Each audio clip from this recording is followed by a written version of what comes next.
The Apostle Paul said in Romans chapter 1 that I am not ashamed of the gospel, because the gospel is the power of God for salvation to everyone who believes, to the Jew and also to the Gentile. For in it the righteousness of God is revealed from faith to faith, just as it is written, the righteous man shall live by faith.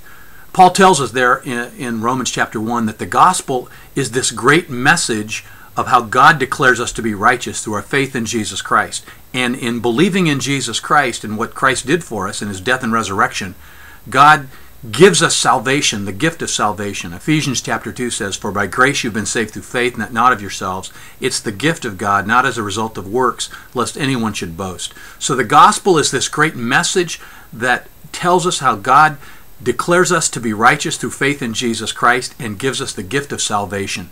The gospel is the most important message any of us could understand and embrace and communicate to others. And the gospel literally changes our lives. In fact, as followers of Jesus Christ, we're to be defined by the gospel. It's not just a message that we believe, it's really an identity of who we are. We are people transformed by the gospel, and from the inside out, the truth and reality of Jesus Christ changes everything about who we are.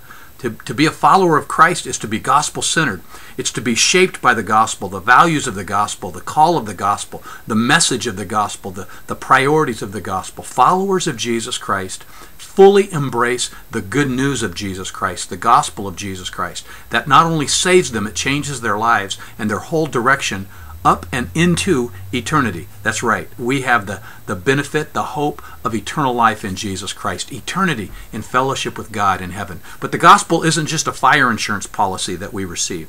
The gospel is the forgiveness of sins, the presence of Christ in our life, the life-transforming power of Christ in and through our lives, and the very definition and priority of our lives. We are to be gospel-centered because the gospel is the power of God for salvation.